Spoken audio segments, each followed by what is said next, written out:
Hola, soy José Forero, pastor y teólogo cristiano. Bienvenido a mi canal Teología Digital Colombia. Te envío un saludo a todas las familias que están allá ahora mismo en sus casas, como también a todas las personas que se encuentren solas, aquellas personas que ahora mismo puedan encontrarse enfermas. Quiero decirles que ahí está Dios con ustedes y que es tiempo de sanidad. Y en general, no importa solo o acompañado, quiero en esta hora visitarlos de parte de Dios con este mensaje especial sobre la palabra de Dios.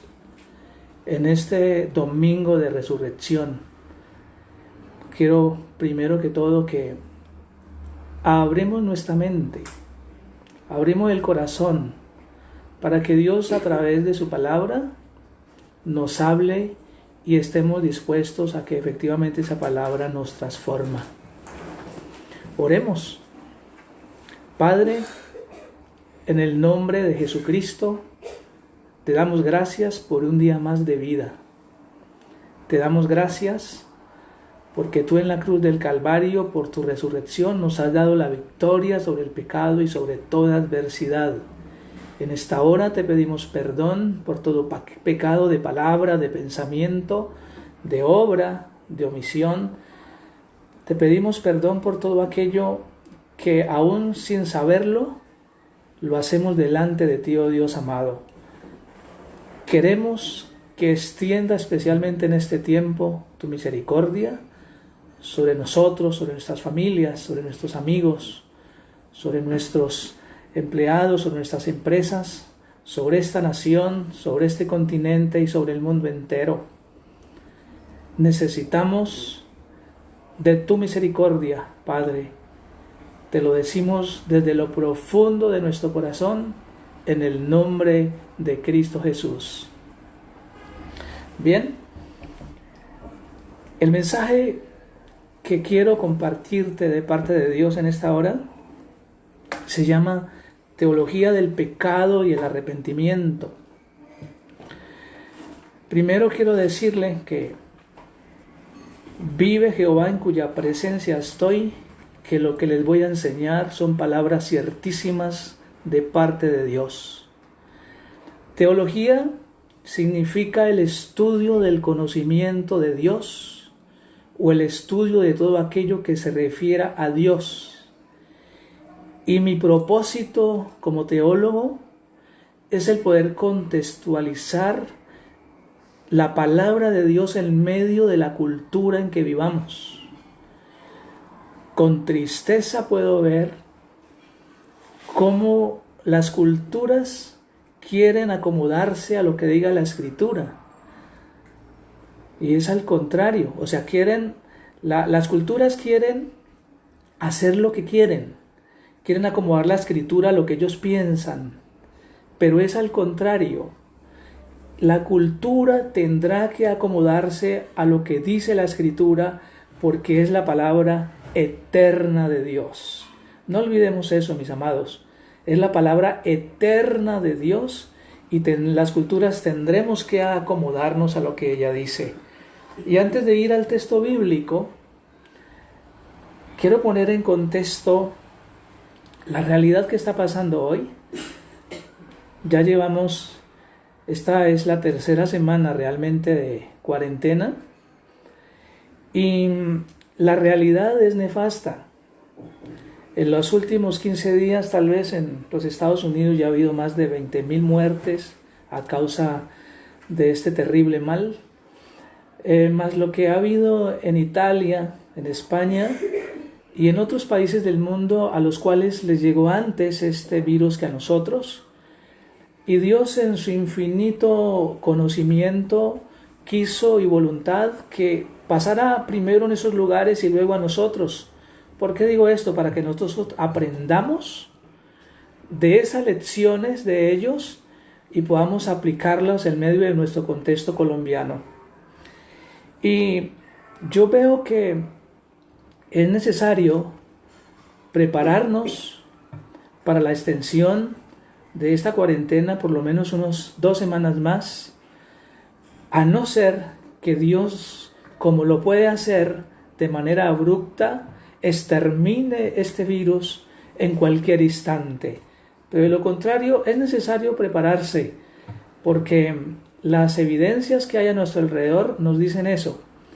Pero, por supuesto, que eso va a afectar nuestra vida familiar, desde el punto de vista de lo económico, desde el punto de vista de lo psicológico, porque empleos se pierden, porque la economía entra en receso. Pero la buena noticia desde el punto de vista de la Biblia, desde el punto de vista teológico, es que así como Dios tomó los 5 peces y los 5 panes y los multiplicó para más de 5,000 personas,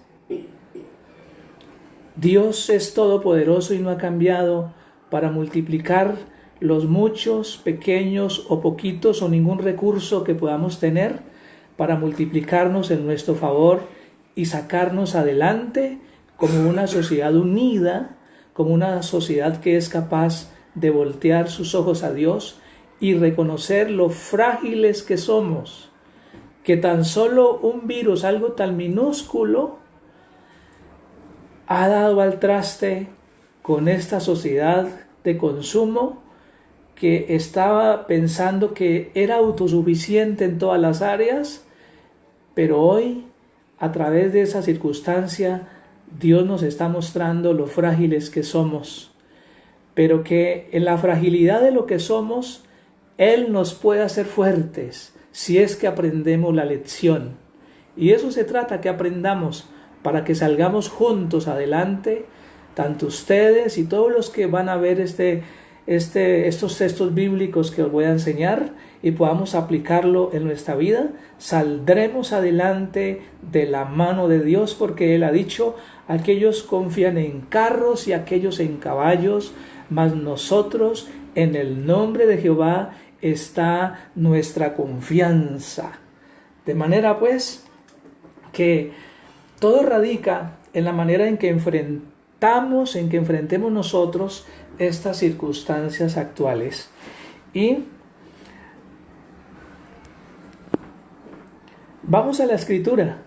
Quiero, antes de ir al texto de Juan, que nos habla de la muerte de Cristo en la cruz en compañía de 2 ladrones, cuyos 2 ladrones o malhechores representan a la humanidad completa, y al único Dios hecho hombre, 100% Dios, que está en el medio de ellos, representan al único ser humano que ha existido, que es libre de pecado. Pero para que lleguemos a la explicación teológica que quiero compartir, quiero que vamos al comienzo, que es en Génesis capítulo 1, versículo 31. Muchos hoy pueden estar pensando: ¿dónde está Dios, que no quita o que no ha evitado lo que está sucediendo? Te digo que Dios no es el culpable, porque Dios todo lo hizo bueno en su tiempo y Él no ha cambiado. Y aquí dice en la escritura, en el versículo 31, y vio Dios todo cuanto había hecho, y era bueno en gran manera, y fue la tarde y la mañana del 6º día. Dios todo lo hizo bueno. ¿Qué pasó entonces? Quiero decirle que Dios hizo bueno al hombre. Por eso Dios le dio mandamiento al hombre para que hiciera lo correcto y colocó de su ADN. Por eso dice también la escritura que Él nos hizo a su imagen y conforme a su semejanza. Y más adelantico, acompáñeme por favor al capítulo 2, versículo 15 al 17. Capítulo 2 de Génesis, versículo 15 al 17. Tengamos en mente que Dios todo lo hizo bueno. En este versículo 15 dice que tomó pues Jehová Dios al hombre y lo puso en el huerto del Edén para que lo labrara y lo cuidara. Yo le pregunto, ¿cuál es ese huerto del Edén? El huerto del Edén es toda esta tierra. la casa que Dios nos dio para habitación, que tenemos el mandamiento de Dios para cuidarlo y lo labrara, pero lo hemos destruido por nuestro afán de poder, de riqueza, por nuestra avaricia. Lo hemos destruido en gran parte, pero Él mismo no se va a dejar destruir, porque la naturaleza no necesita del hombre para vivir, pero el hombre sí necesita de la naturaleza para su subsistencia. Y en el versículo 16 dice: y mandó Jehová Dios al hombre diciendo: de todo árbol del huerto podrás comer, pero del árbol del conocimiento del bien y del mal no comerás, porque el día que de él comas, ciertamente morirás. Está hablando Dios y la Escritura del primer pecado que tuvo la humanidad y que la hemos acarreado de generación en generación. ¿Cuál es el pecado? ¿Acaso es como lo hemos visualizado, nos han enseñado a través del tiempo, que ve porque nos comimos una manzana y entonces la manzana estaba podrida y eso nos hizo malos? No. Tenemos que abrir la mente y el espíritu para entender los designios de Dios para nosotros. Y ahí está hablando de un conocimiento. Y acordémonos que cuando Dios hizo al hombre a su imagen y semejanza, nos hizo de su ADN y nos puso lo bueno en nuestro corazón. Por eso ahí dice, no es bueno, dice que el hombre dijo: mas del árbol del bien y del mal no comeréis. Dios colocó algo para que nosotros no lo hiciéramos. Nos dijo: ese conocimiento no lo adquieran. Pero el hombre fue curioso. ¿Quién lo obligó? Porque normalmente la teología tradicional puede decirnos que es que Satanás entonces engañó al hombre y nos hizo malos. Pues para que se consumara el pecado se necesitaban solamente la participación del hombre. Pero hubo alguien que se llama Satanás, que también estuvo involucrado, pero no es el directo responsable, porque cuando usted y yo tenemos libre albedrío podemos elegir lo que nosotros en la vida queremos hacer, porque Dios no ha creado unos autómatas o robots, sino que ha creado hombres y mujeres con libre pensamiento, libre albedrío. Y por eso es que pueden anotar por allí el siguiente texto en Deuteronomio capítulo 11, versículo 26, dice el Señor: mirad que yo pongo hoy delante de vosotros la bendición y la maldición. Eso es lo bueno o lo malo. La bendición si obedecéis los mandamientos de Jehová vuestro Dios que yo os prescribo hoy, y la maldición si no obedecéis los mandamientos de Jehová vuestro Dios y os apartáis del camino que yo os ordeno hoy, para ir tras dioses ajenos que no habéis conocido. Hay libre albedrío y el diablo no es el culpable.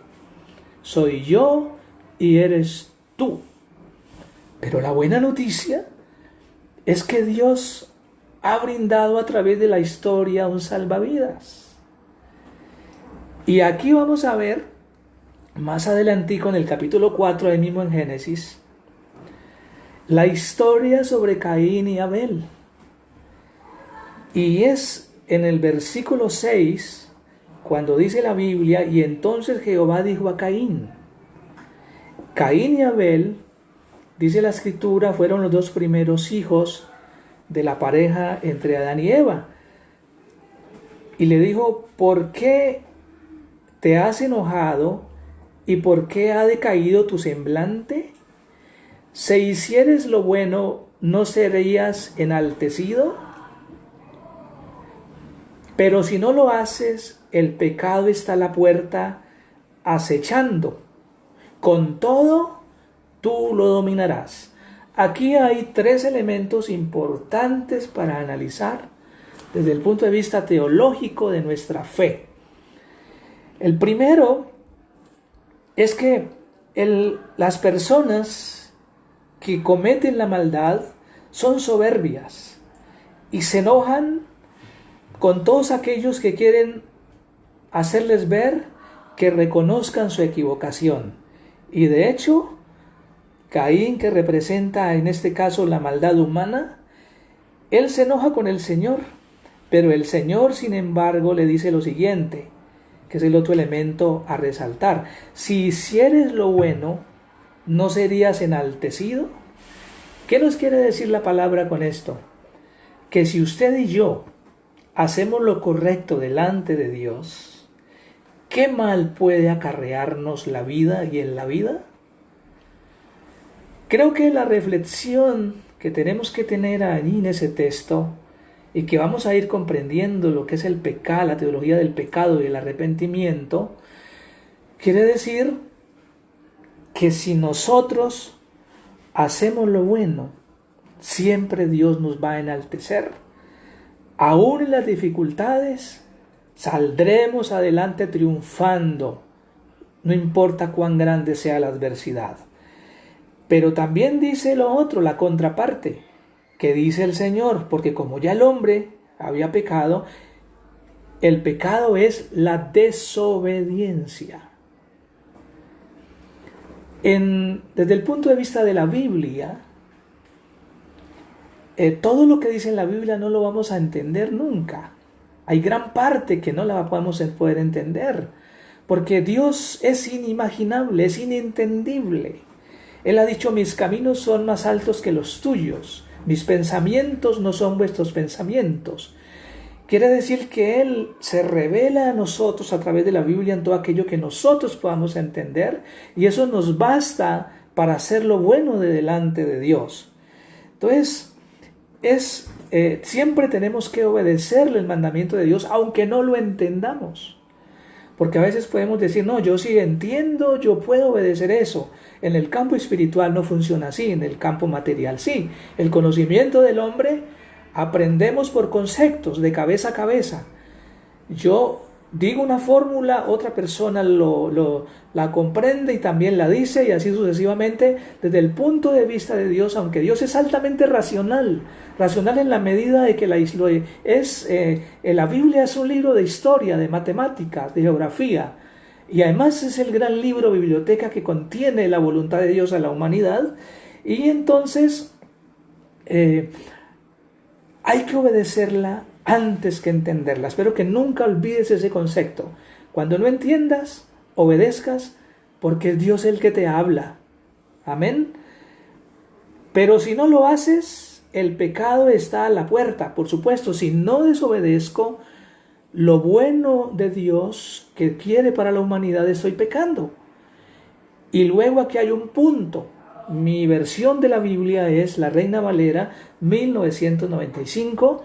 Para mí es la mejor versión de todas las que he leído, y por eso la tengo en mi poder. Ahí hay un punto y dice: con todo, tú lo dominarás.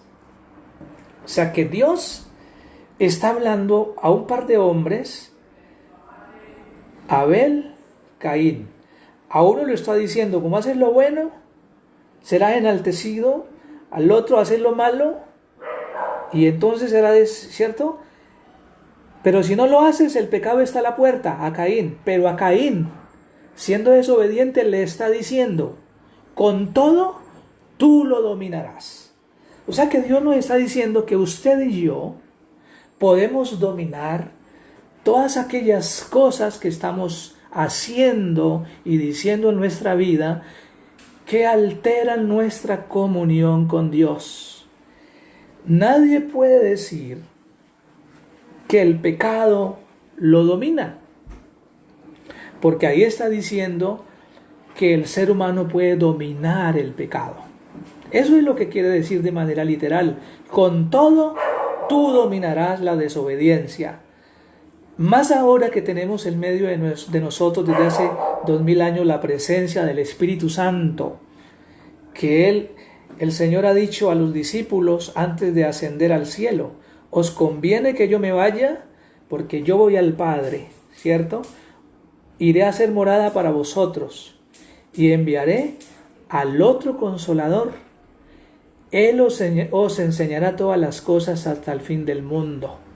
Y hoy ese Consolador está presente en tu casa y en la mía.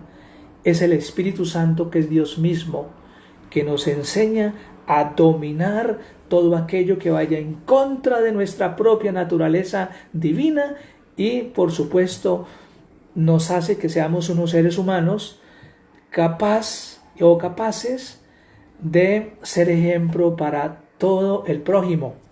Prójimo es todo aquel que nos rodea. Entonces tú lo puedes dominar. Versículo 8. Caín dijo a su hermano Abel: salgamos al campo. Y aconteció que aun estando ellos en el campo, Caín se levantó contra su hermano Abel y lo mató. Dios ya le había hablado a Caín: tú lo puedes dominar. Le dio la oportunidad. Dios es un Dios de oportunidades. Pero él, en representación del ser humano, no lo hizo. Fue y asesinó a su propio hermano. Y entonces Jehová le preguntó: ¿dónde está Abel tu hermano? La respuesta de Caín fue: no sé. Me imagino que con soberbia, con rabia. ¿Soy yo acaso guarda de mi hermano? Hoy el Señor nos está preguntando a cada uno de nosotros, y nosotros tal vez actuando con soberbia, ¿cómo lo está haciendo Caín? ¿Acaso soy guarda de mi madre, de mi padre, de mi esposa, de mi esposo, de mi hijo? ¿Acaso soy guarda de mi hermano? ¿Acaso soy guarda de mi prójimo? Cada cual que se las arregle. Es problema de él. Esa es la respuesta que hoy podemos estar dando ante esa pregunta que Dios desde el huerto del Edén está haciendo a la humanidad. Vamos ahora, para continuar, al texto que nos concierne ya en este tiempo, en el Nuevo Testamento, al Evangelio según Lucas, capítulo 23, versículo 26 hasta el 49. Hoy estamos estudiando las Escrituras, porque hay que estudiarlas. Hay que memorizarlas, hay que entenderlas, hay que aplicarlas, y esa aplicación significa vivirlas para poder nosotros ser luz en medio de las tinieblas en este mundo. Lucas capítulo 23, versículo 26 hasta el 56. Creo que vamos entendiendo el origen del pecado. No tiene que ver con una lista de mercado: no mates, no hurtes, no cometas adulterio, no. Tiene que ver con la mentalidad, con el sistema mental del ser humano, con lo que tú piensas. Por eso yo algunas veces, en algunos mensajes, siempre he dicho: hay un texto para mí que es maravilloso. Proverbio 23:6, como piensa el hombre en su corazón, así es él. Y es tiempo hoy de modificar nuestros pensamientos y dejar que la palabra de Dios llene nuestra vida de su sabiduría. No le pidamos a Dios dinero, pidámosle sabiduría y ciencia, porque con ella obtenemos todas las cosas. Pidámosle a Dios que nosotros podamos doblegar esa soberbia, esa altivez nuestra, y ser humildes delante de Dios, porque ser humilde es ser sabio. Ser humilde es reconocer que no soy más que nadie. Ser humilde es reconocer mi identidad en Dios, que soy hijo de Dios, amado hijo de Dios. Eso es ser humilde. Ser humilde es ponerse en el lugar del otro, del que camina en la calle sin dónde dormir o dónde vivir, sin importar los errores que haya cometido en su vida. Él los cometió. La buena noticia tal vez para usted y para mí es que no hemos cometido esos errores, pero nos debemos sentir misericordia por aquellos que se están sintiendo y moviendo de esa manera. Bien, continuemos en Lucas sobre la crucifixión y muerte de Jesús. Acordémonos, este tema se llama teología del pecado y el arrepentimiento. El arrepentimiento es la salida y el pecado la desobediencia. Cuando lo llevaban a Jesús, tomaron a cierto Simón de Cirene, que venía del campo y le pusieron encima la cruz para que la llevara tras Jesús. Lo seguía una gran multitud del pueblo y de mujeres que lloraban y hacían lamentación por él. Pero Jesús, volviéndose a ellas, les dijo: hijas de Jerusalén, no lloréis por mí, sino llorad por vosotros mismos y por vuestros hijos, porque vendrán días en que dirán: bienaventuradas las estériles y los vientres que no concibieron y los pechos que no criaron. Entonces comenzarán a decir a los montes: caed sobre nosotros, y a los collados: cubrirnos, porque si en árbol verde hacen estas cosas, en el seco, ¿qué no se hará? ¿Qué está queriendo decir el Señor allí? Está de manera profética diciéndonos y hablándonos de los tiempos que iban a seguir como este que estemos viviendo hoy. Y continúa diciendo en el versículo 32: llevaban también con él a otros dos, que eran malhechores, para ser ejecutados. Cuando llegaron al lugar llamado de la Calavera, lo crucificaron allí, y los malhechores, uno a la derecha y otro, uno a la derecha y otro a la izquierda. Jesús decía: perdónalos, porque no saben lo que hacen. Y repartieron entre sí sus vestidos, echando suertes. Imaginémonos Jesús en la cruz, en el monte Gólgota, y al lado dos malhechores, uno de nombre Dimas y otro Gestas. El de la derecha se llama Dimas y el otro Gestas. Vamos a mirar más lueguito cuál es el significado del comportamiento humano de los dos, siendo que los dos son malos. Y partieron entre sí sus vestidos, echando suertes. El pueblo estaba mirando, y aún los gobernantes se burlaban de él, diciendo: a otro salvó, sálvese a sí mismo. Si este es el Cristo, el escogido de Dios. Los soldados también se burlaban de él, y se acercaban ofreciendo vinagre y diciendo: si tú eres el rey de los judíos, sálvate a ti mismo. Había también sobre él un título escrito en letras griegas, latinas y hebreas: este es el rey de los judíos. Uno de los malhechores que estaba colgado lo insultaba diciendo: si tú eres el Cristo, sálvate a ti mismo y a nosotros. Respondiendo el otro, lo reprendió diciendo: ni siquiera estando en la misma condenación, ¿temes tú a Dios? Nosotros a la verdad justamente padecemos, porque recibimos lo que merecieron nuestros hechos. Pero este ningún mal hizo. Y dijo a Jesús: acuérdate de mí cuando vengas en tu reino.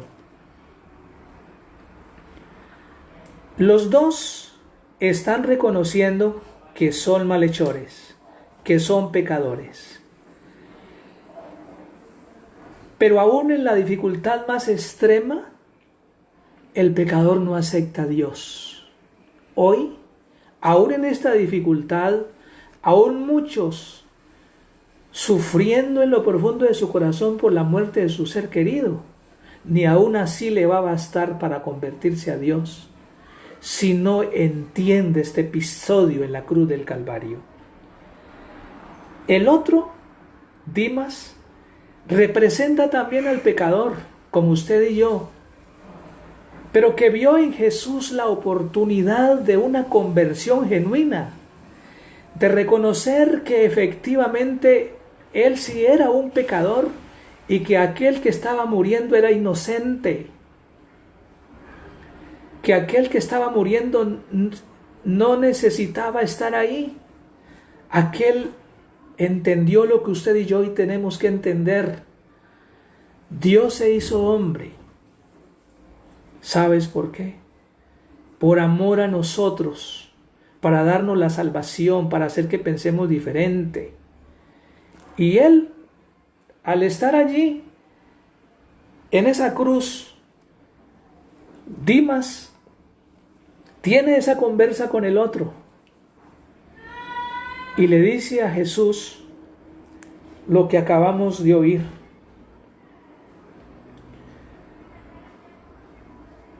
Ni siquiera estando en la misma condenación temes tú a Dios, fue lo que le dijo Dimas.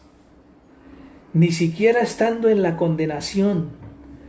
Por eso la mayoría de los seres humanos, desde el punto de vista teológico, se perderán porque aman más las tinieblas que la luz, porque no quieren hacer lo bueno con la gente, porque quieren obtener todo lo que quieran en la vida sin pensar, sin tener el mínimo remordimiento de pasar por encima de los demás. Eso no va a ser lo que vamos a hacer usted y yo.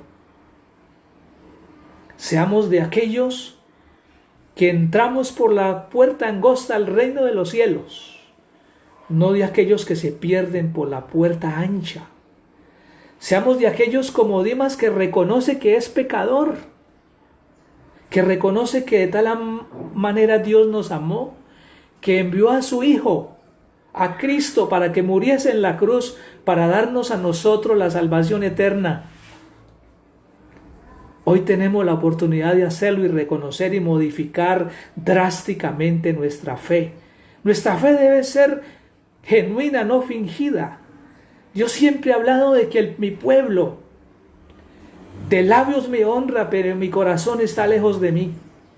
Pues es el tiempo de que el ser humano consciente reconozca que Dios es el creador del universo, que es el único Dios vivo. Porque entre otras cosas, quiero hablarles un poquito de religión. Religión significa un conjunto de normas y de leyes que atizan a un grupo de la sociedad o un grupo grande de la sociedad que tienen una divinidad para creer en ella.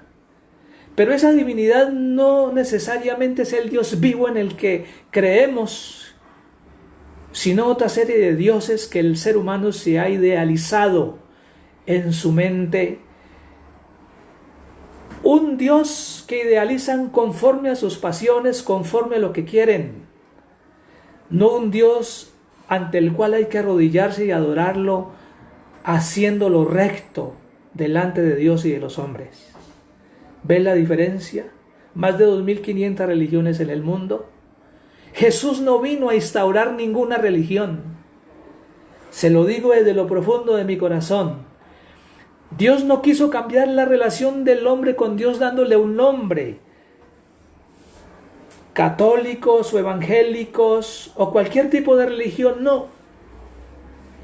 Dios lo que quiso es que el hombre entendiera que estaba alejado de la presencia de Dios por su desobediencia y vino a contextualizarle la fe hace más de 2000 años como judío, pero a los suyos vino y los suyos no lo recibieron y lo asesinaron. Pero dijo él en Juan 1:12, mas a los que le recibieron, a los que creen en su nombre, les dio potestad de ser llamados hijos de Dios. Solo basta creer sin importar de qué denominación pertenezca, si es bueno, si es bonito, si es feo, si es indio, si es negro, si es blanco, si es mulato, no importa cualquier nacionalidad del mundo. Dios está esperando hombres y mujeres que se acerquen arrodillados delante de Él a reconocer su pecado, y Él está dispuesto a dar un abrazo y a darle un perdón eterno y a cambiar nuestra vida. Ese es el Dios de la Biblia y esa es la religión. Volviendo a lo que está pasando allí ahora mismo en la cruz del Calvario. Dimas le dice, acuérdate de mí cuando vengas en tu reino, en el versículo 42. Entonces Jesús dijo, de cierto te digo que hoy estarás conmigo en el paraíso. Y cuando era ya la hora sexta, hubo tinieblas. La hora sexta son las 3 de la tarde aquí en América. Allá era la hora sexta. Cuando era como la hora sexta, hubo tinieblas sobre toda la tierra hasta la hora novena. El sol se oscureció y el velo del templo se rasgó por la mitad. Y entonces Jesús clamó a gran voz y dijo: Padre, en tus manos encomiendo mi espíritu. Y habiendo dicho esto, expiró. El Señor le dijo a Dimas: hoy estarás conmigo en el paraíso. Ese día murieron los dos que estaban al lado y Jesús hombre. Jesús resucitó. Dimas no resucitó. Porque Jesús no era un hombre como todos. Era diferente. No tenía pecado en sí mismo y por eso no estaba muriendo por el pecado de sí mismo, sino por el pecado del hombre. Y resucitó al tercer día. En el versículo 47 dice: y cuando el centurión vio lo que había acontecido, dio gloria a Dios diciendo: verdaderamente este hombre era justo. Toda la multitud de los que estaban presentes en este espectáculo, viendo lo que había acontecido, se volvían golpeándose el pecho. Pero todos sus conocidos y las mujeres que lo habían seguido desde Galilea estaban mirando estas cosas de lejos. Creo que nosotros hemos estado mirando la muerte de Jesús de lejos. Es tiempo de verlo de cerca, como María y como Juan, el discípulo amado de Jesús. Tan de cerca estaban del Maestro que Jesús le dijo a Juan: Juan, he aquí a tu madre, María, he aquí a tu hijo. Fueron tal vez los dos íntimos más cercanos, después de tener muchos, solamente ellos estaban allí cerca del Señor. Para la mayoría, aún para los discípulos, cuando murió Jesús, pensaron que todo se había acabado y que todo era una farsa. Porque los judíos esperaban un Mesías no como Jesús humilde, sino un poderoso en armas que lo libertara del dominio romano que tenían en ese tiempo. Y como el Mesías y Rey Jesús no era el que ellos tenían idealizado, por eso lo asesinaron. La religión asesinó al Maestro en complicidad con el Estado. Si hoy, 2020 años después de Cristo, Él no hubiera venido todavía y las cosas estuvieran como están hoy, la religión y el Estado asesinarían nuevamente al Maestro. Porque hoy la maldad de la humanidad se ha multiplicado como nunca antes. Porque hoy la maldad está presente.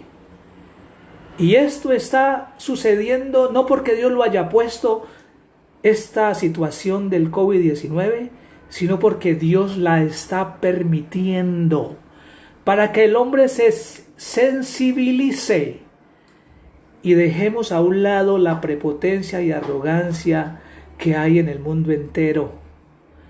Que hoy, si el dinero del mundo se repartiera por partes iguales en los más de 7,000 millones de habitantes, sin duda a cada uno nos tocaría de algo así como 15 millones de dólares.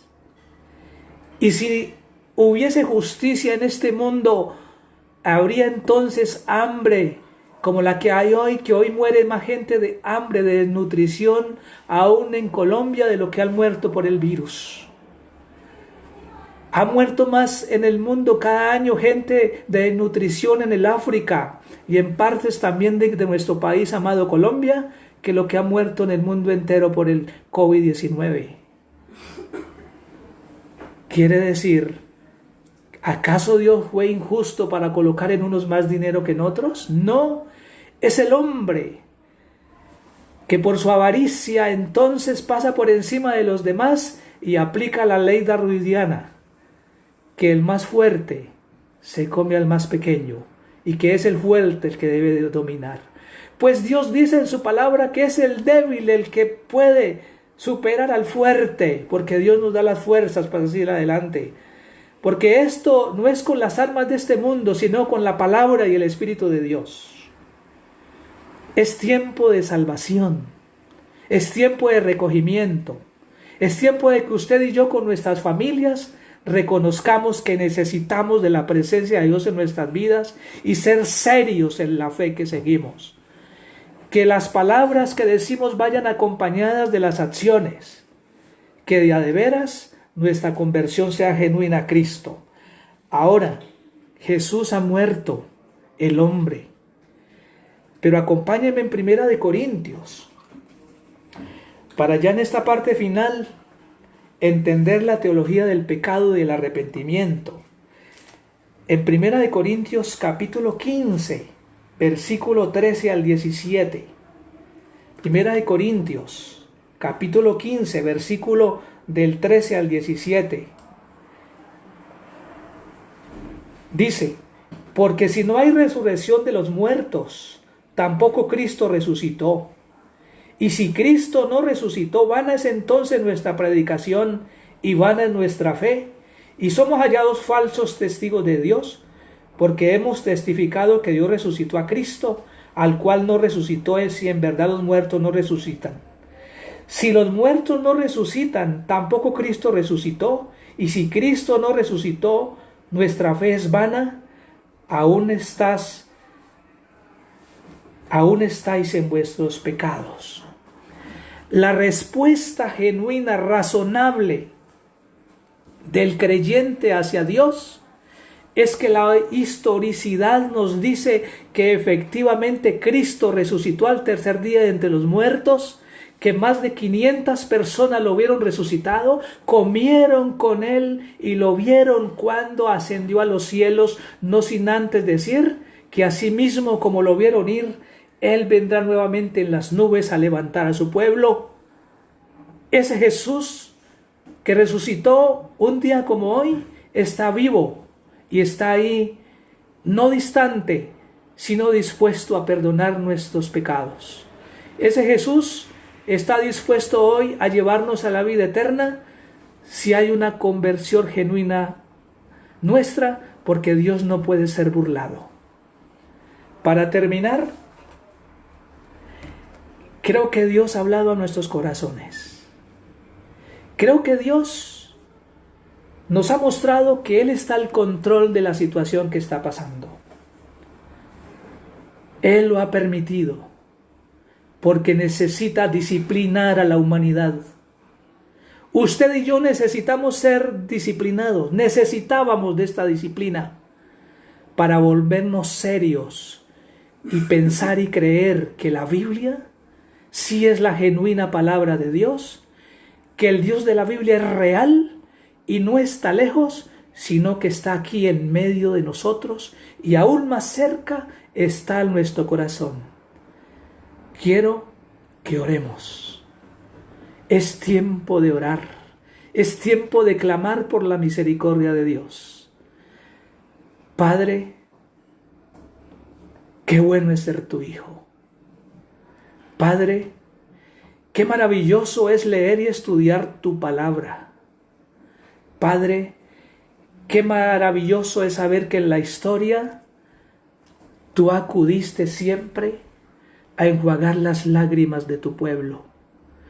Qué maravilloso es saber que en la historia, aún en los momentos más difíciles, tú sacaste a tu pueblo de la esclavitud.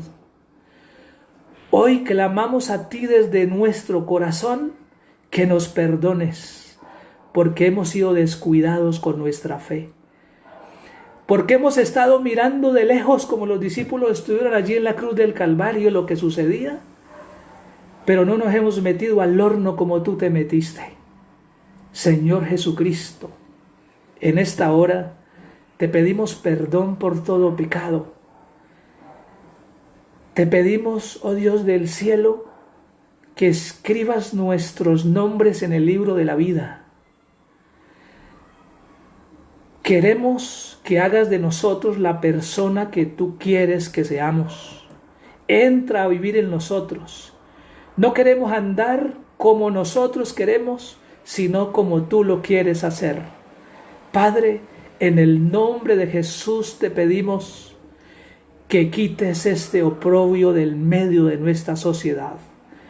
No te pedimos solamente por nosotros, sino por el mundo que nos rodea, porque hoy más que nunca estoy seguro que hay la sensibilidad de reconocer cuánto hemos fallado, Dios, delante de ti. Haznos tus hijos, Dios del cielo. Te lo pido en el nombre de Jesús. Padre, a todos aquellos que me están viendo en esta hora, lleva paz a su corazón, lleva salvación a sus vidas, lleva sanidad a sus cuerpos enfermos, y aquellos que han perdido sus seres queridos, llévales paz y reconciliación a sus corazones, para que puedan recordar de aquellos seres amados perdidos las mejores cosas. Padre de la gloria, gracias, porque qué bueno es saber que tú estás al control de nuestras vidas. Amén. Hasta la próxima, mis amados.